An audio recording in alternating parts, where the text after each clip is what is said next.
Welcome, everyone. This is the DFS bomb. All right, the NFL is back. Season opener Thursday night. We have the Houston Texans at the Kansas City Chiefs. So, man, I'm so excited for football to be back. NBA's been a little bit tough. Lately, it's just been a lot of contrarian type plays, or players, I should say, that are going off. So, anyhow, it'd just be a nice little change of pace here to get some football back in our lives. So, all right, guys. Um, Really, probably two little different types of strategies depending on what you're playing on, whether it's Fanduel or DraftKings. If you're newer to these single game slates, they're relatively new just in general. They only came out in the fall of 2018 with NFL, and then they introduced it to basketball later that year. So this would really just be like the third year that they've had just this type of single game football game available. Overall, I've done pretty well with it. Last year, I did win the season opener. I got first. It's $1 million for first. I did not win $1 million. It was a relatively huge tie. I still had $10,000 though, and overall, like that first fall, my net profit was about, I want to say, about $4,000 playing just basically the single game football in the fall of 2018. So there's definitely some potential to make some money on it, and they're fun because you're just going to see yourself in first place more often than you will in a main slate, and it's really cool to see that. Not that it'll always hold, but it's just nice to see yourself in big money because it's only one game slate basically. So, all right, guys, let's get into it. And then one last thing, if you have not joined or subscribed to the channel, please do so. We'll be going through all the football season. I'm covering the basketball and NBA, and I'm running all the stats and everything. So I hope that you'll join me on our little journey, DFS journey here. So, all right. With FanDuel, from my approach there, Patrick Mahomes is going to probably be your hands down MVP. There's no salary multiplier like there is on DraftKings, where they're going to take the salary and multiply the MVP spot by 1.5 points. Also, the points will be multiplied as well. Whereas on FanDuel, you're just going straight with the salary, no salary multipliers. And at the MVP spot, there is a 1.5 times multiplier with the points. So in my mind, I think it's a little bit less complex and easier to build your lineups on FanDuel than DraftKings. Another thing that makes it easier, in my opinion, too, with FanDuel is there's no defense, just kickers. So that's one less variable. So overall, less variables. Definitely that means there's going to be more potential for ties, say, than DraftKings. But at the same time, too, like I say, I think it's a little bit easier. So going back to this from FanDuel, Patrick Mahomes, he's coming in at 16,500. A little bit expensive, but obviously he's a phenomenal player. He's got a great matchup going against the Texans defense. Last year, they were one of the worst defenses in the league. So definitely a guy to like. Now, the one thing with him, and I guess too, there's other approaches on your strategy if you're a GPP player or if you are more of a cash lineup. So on FanDuel, if you're cash lineup, Patrick Mahomes would probably be in almost every lineup. Even maybe if he's not even my MVP, at least I'd have him in almost every single lineup, just because he's going to go out and he's going to give you north of 20 points. It's damn near guaranteed with the potential to easily break 38 points. So again, there's a lot to like there. Now, all that being said too, if you're a GPP player, particularly if you're wanting to try to take home what might be a bigger takedown, because so many people will have Patrick Mahomes, maybe you don't even have him in your lineup. That could be an approach, with the idea that he won't be those lineups that he's not in. There's going to be fewer of those. I would bet that he's in 70% of all the lineups on FanDuel, if not more. And so the thing is, if he were to get hurt or if he has a bad game, it's like you basically eliminated 70% of the competition. And if there'd be a smaller tie for first place. With it, I doubt that anyone will take home $1 million. Like, you'd have to go really going for like some crazy lineups. And I would just try to build like good lineups, and we'll get into some contrarian plays here a little bit, but I wouldn't be doing any like crazy ass shit where you're putting in like a fullback as your MVP or things like that, you know. So that being the case, Deshaun Watson is another good solid play on FanDuel. He's 15,000. And then from there, I really like stacking guys, particularly like Mahomes. You could do a Kelsey stack, and then maybe even potentially take like their kicker with the idea. And that stack could really work too with like Tyreek Hill, of course, with the idea if Mahomes throws a touchdown pass to one of those guys, Mahomes will get his points. The receiver, of course, will get their points, and then the kicker come in and get you a field goal. I think in general, kickers, pretty common to see those in winning lineups. They're the one guys that, son of a gun, are actually relatively somewhat consistent in that they might give you 9 or 10 points. And you always see kickers almost always, or that 9,000 or 9,500, maybe 8,500. They're almost always that price tag, at least on FanDuel, which is primarily where I play these single game slates. And so same thing with Texans kicker. If you wanted to have that stack with like Deshaun Watson, have him in there, that would definitely be a potential. And then with Deshaun Watson, he's got a whole, well, I guess not a whole new set of receivers, but Brandon Cooks is on board now. I think probably most of you guys know DeAndre Hopkins was traded, was gone. So David Johnson is in at running back. Will Fuller over his career has had some monster games. And I tell you, it's just a shame. The dude, though, is really injury prone. If he could keep himself healthy, I mean, he would probably, based on past production, I mean, I think he's got, you know, maybe Pro Bowl potential. I mean, I don't think it's crazy. Brandon Cooks is another guy. What's this? What he started his career with the Saints, and then he was over with the Patriots, and then he was over with the Rams, and now he's with the Texans.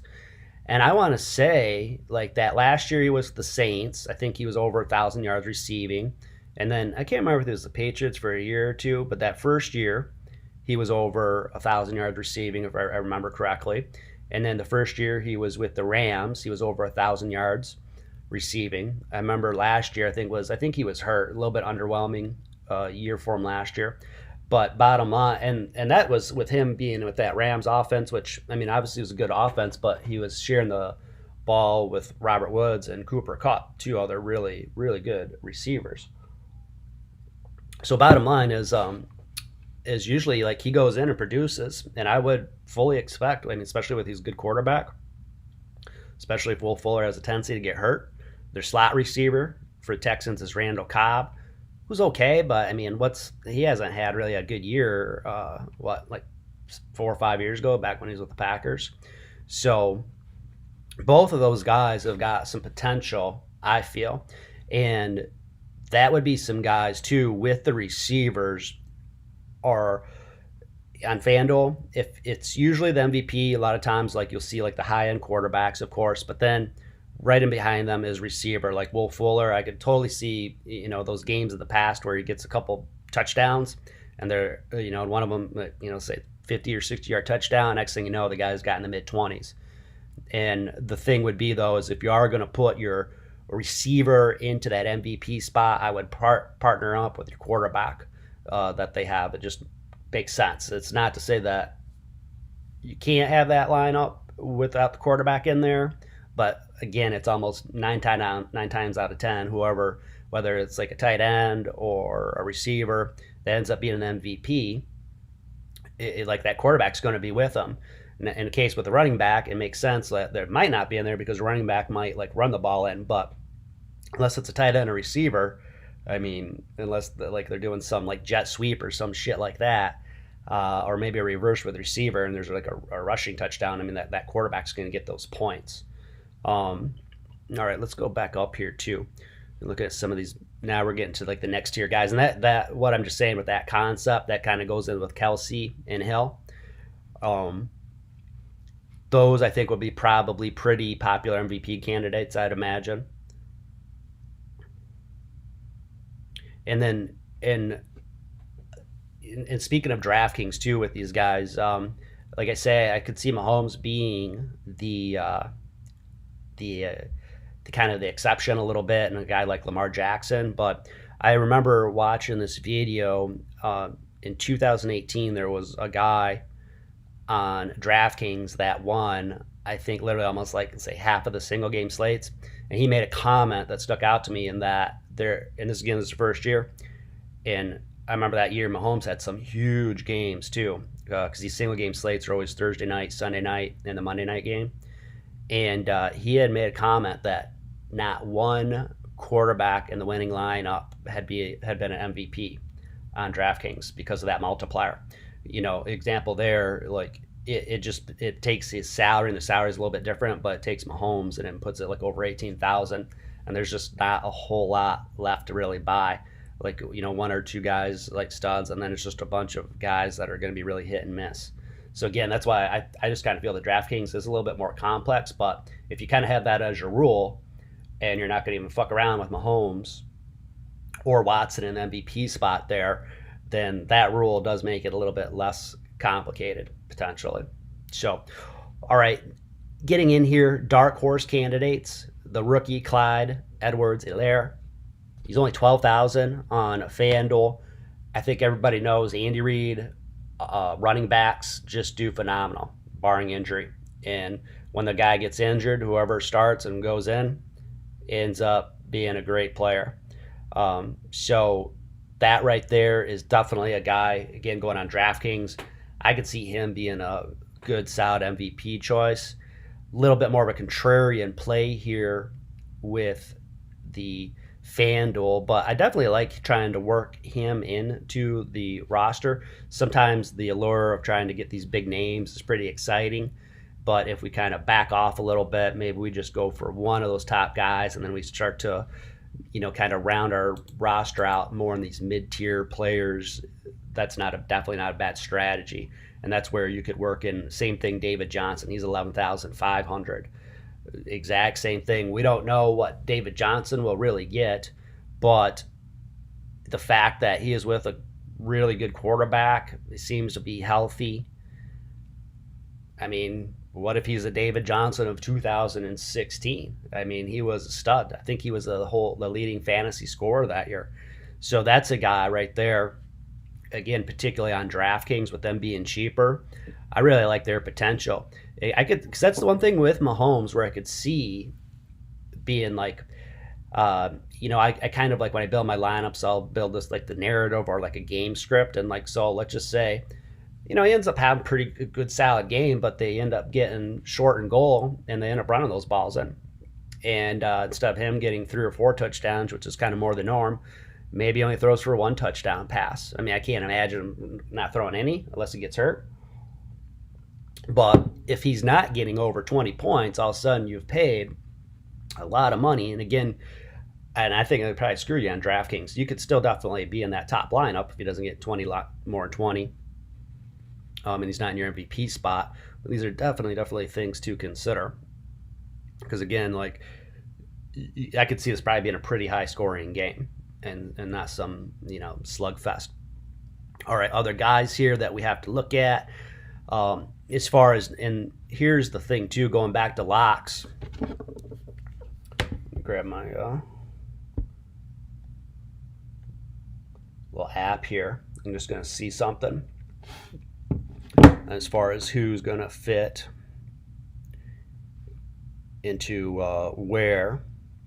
One thing that I like to do at times, and I'll probably build lineups, so I'll probably work both ways, where because this year is going to be a little bit weird year. We're just with COVID. There's been no like actual games yet.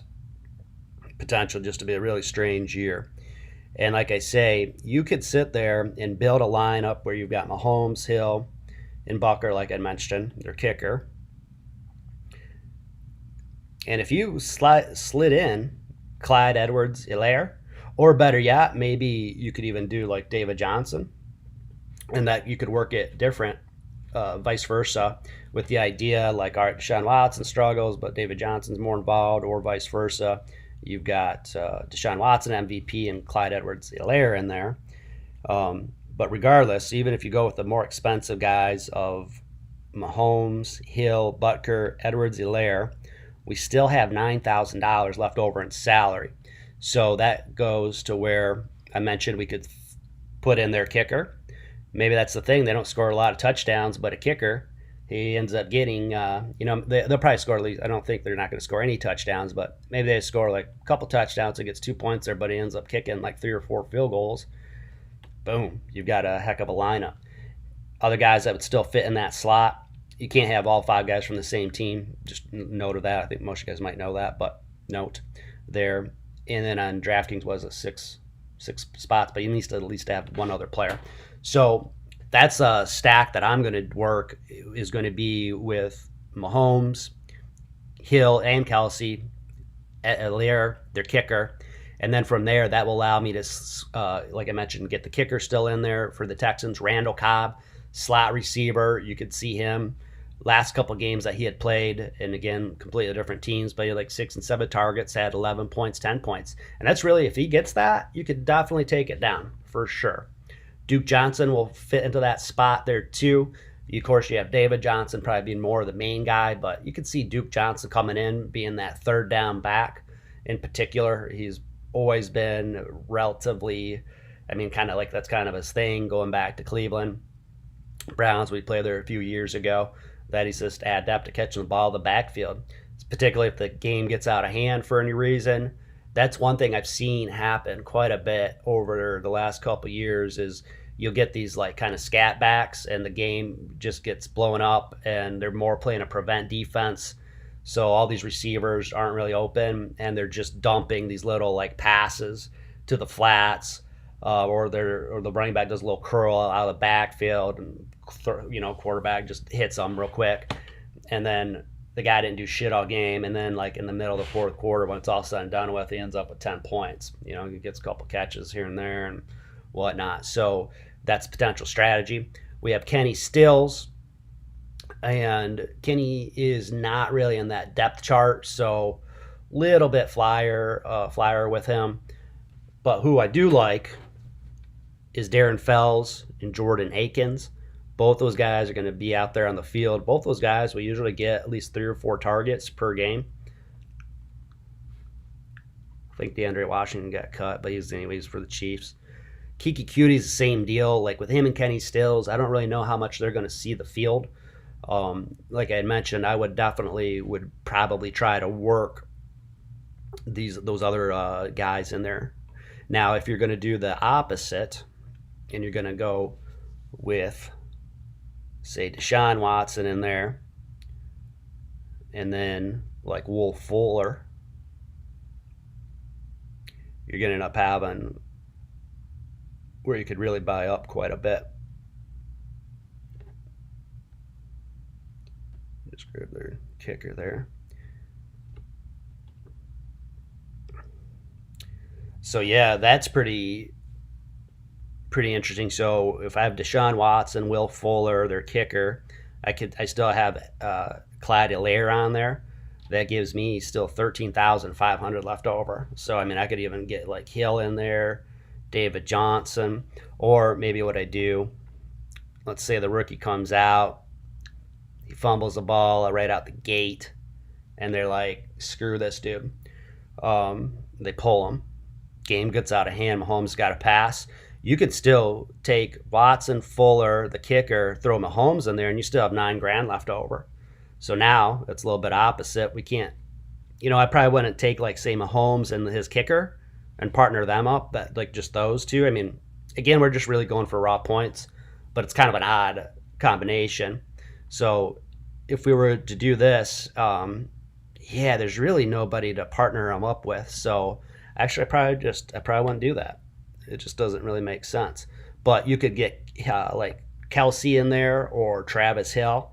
If you had Kelsey's a little bit more expensive than Hill, you still have got $12,000 left over. That gives you room for Clyde Helaire, David Johnson. So that would almost be like, say, the Texans just really handle them.